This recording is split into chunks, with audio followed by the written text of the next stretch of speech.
ముఖ్యంగా క్యాంప్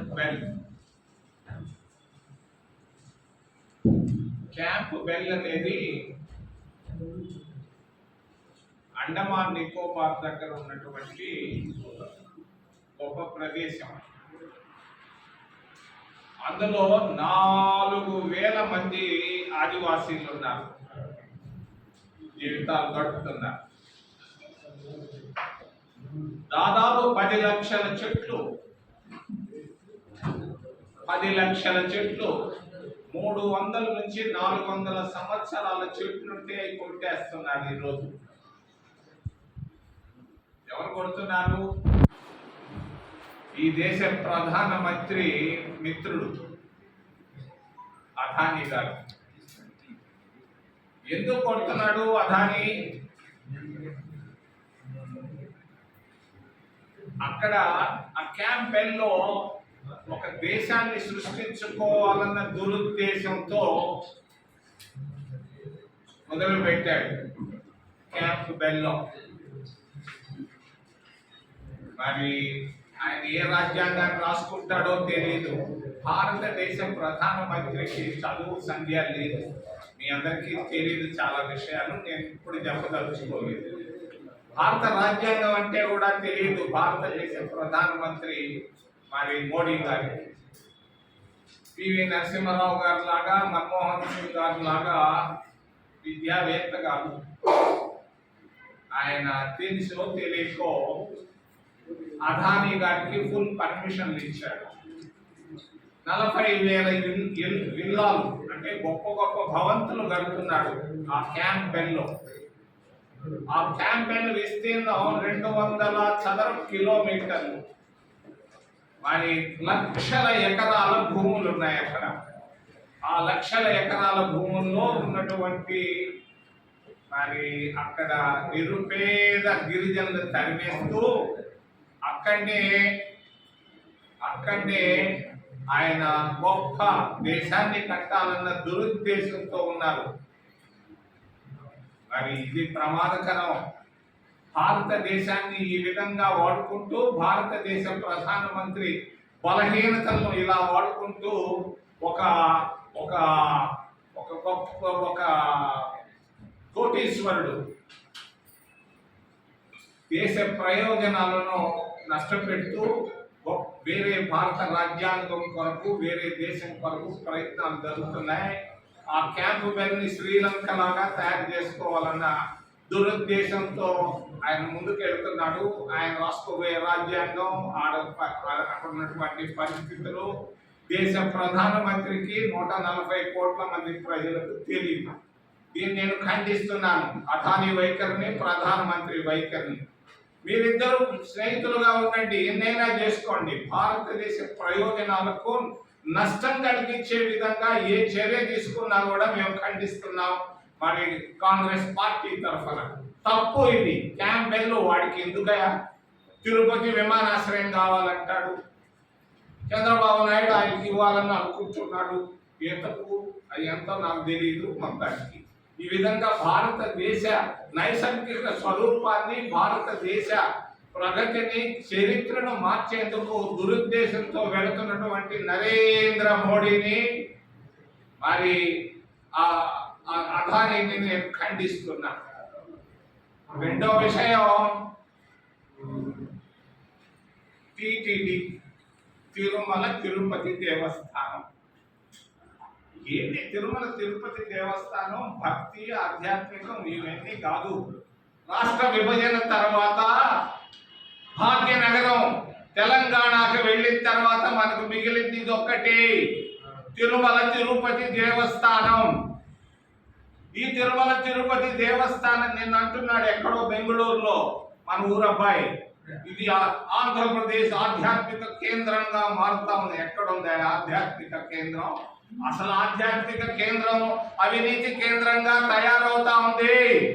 చంద్రబాబు నాయుడికి హెచ్చరిక చేస్తున్నాను. తిరుపతి నడిబొడ్డు నుంచి, ప్రెస్ క్లబ్ నుంచి మరి అవినీతి విపరీతంగా ఉంది. మరి అక్కడ 30 ఎకరాలు ఇచ్చాడు వీళ్ళకి. ఎందుకు ఇచ్చాడు 30 ఎకరాలు? 90 ఎకరాలు అలిపిరి దగ్గర. ఎవరబ్బా సొత్తు ఇది? మీ నాయనదే? ఎందుకు ఇచ్చావు? ఏ పద్ధతిలో ఇచ్చావు? ఎన్ని కోట్ల రూపాయలు డబ్బులు ముడుపులు అంతాయని నేను అడుగుతున్నాను. వెంటనే క్యాన్సిల్ చేయాలని నేను డిమాండ్ చేస్తున్నాను రాష్ట్ర ప్రభుత్వాన్ని. ఎందుకు? అలిపిరి ట్రైడెంట్ ఏంది, మరి ఒబిరాయి ఏంది, ఇంకొక దేవలోకింది. ఎందుకయ్యా ఈ ఏంటి?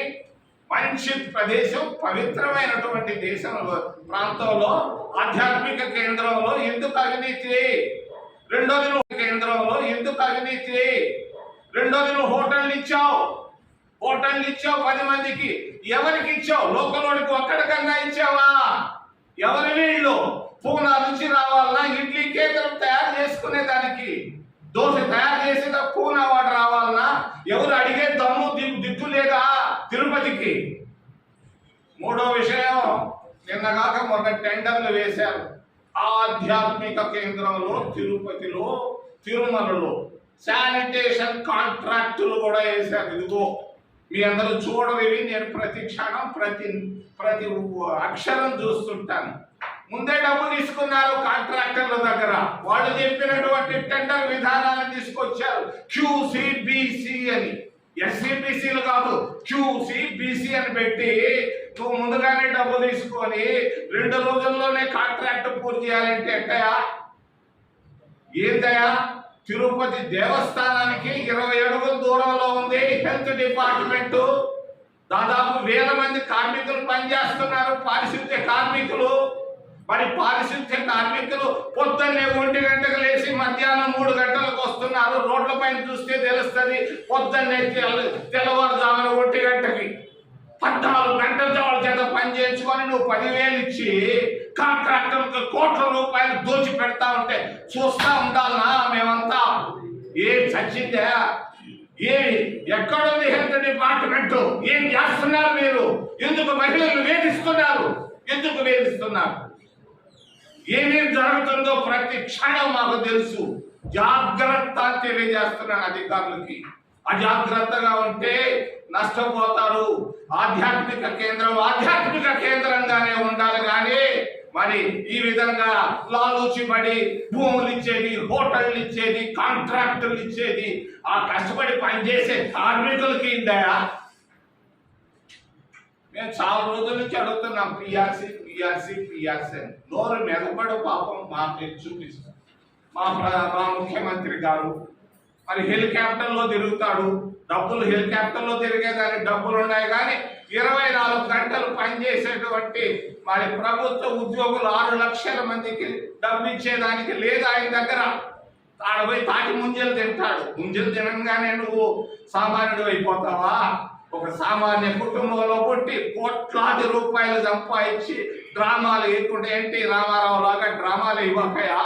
ఆయన గొప్ప నటుడు, ఆయన వేయొచ్చు. నువ్వేది తాటి ముంజలు తినేది? అక్కడ పోయి మరి ఆ ఫిషర్మన్ దగ్గర పోయి ఇంట్లో భోంచేసి నువ్వు తిన్నావా? నిజంగా ఎందుకు ఇట్లా చేస్తున్నావు? నీ డిక్లైన్ స్టార్ట్ అయింది నేను తెలియజేస్తున్నా. ఈ వేషాలన్నీ ఆపండి దయచేసి. చంద్రబాబు నాయుడు గారు అవినీతిని ఆపండి. తిరుమల తిరుపతి దేవస్థానంలో ఇదిగో ఈ టెండర్ విధానం QCBC ఏది నువ్వు చేసింది? నిన్న కాక మొన్న చివరిలో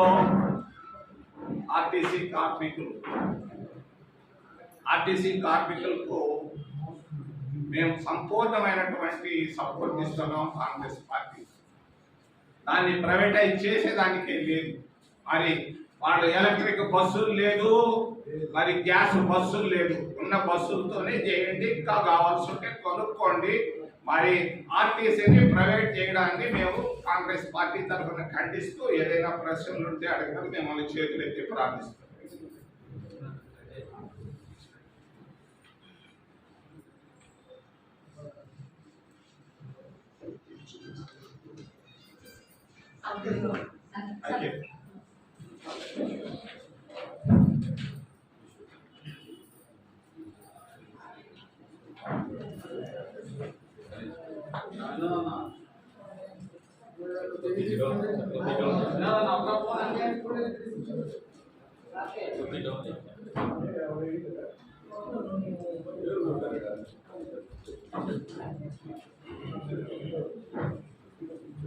ప్రశ్న సమస్యలు ఉంటే అడుగుతారా?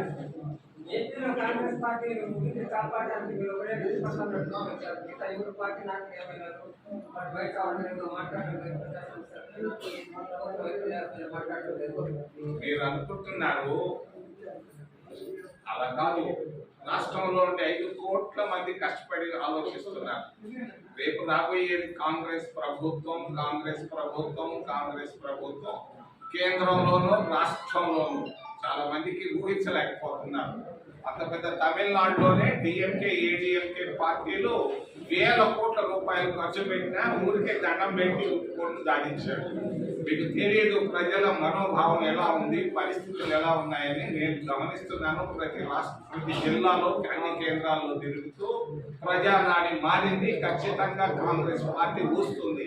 ధరలు బాగా పెరిగిపోయినాయి. పెట్రోల్ ధరలు పెరిగిపోయినాయి, గ్యాస్ ధరలు పెరిగిపోయినాయి, ఎరువుల ధరలు పెరిగిపోయినాయి. 50 నేను కేంద్రంలో ఎరువుల శాఖ మంత్రిగా ఉండి నాయుడుపేటకు వచ్చి 50 రూపాయలు పెంచాను. 125 నుంచి 175 రూపాయలు. మరి 1991 సెప్టెంబర్లో నన్ను కొట్టబోయారు రైతులు. నాకు తెలిసిన రైతులే నాయుడుపేటలో కలెక్టర్ ముందు, పోలీసుల ముందు. అది మనోభావం రైతుల పరిస్థితి. 1000 రూపాయలు పెంచేశాడు, డబ్బులు చేసేసాడు. నేను 50 రూపాయలు పెంచితే నన్ను దండబోయారు. మరి ఇప్పుడు పరిస్థితి ఏంటి? ఎవరైనా బయటకు రండి, రైతులు చెప్తారు. యూరియా లేదు, మిక్సర్ లేదు, ఏమీ లేవు. ఈ పరిస్థితుల్లో కాంగ్రెస్ ఒకటే బెటర్ అని అందరూ అనుకుంటున్నారు. చింతామోహన్ ఒక్కడే.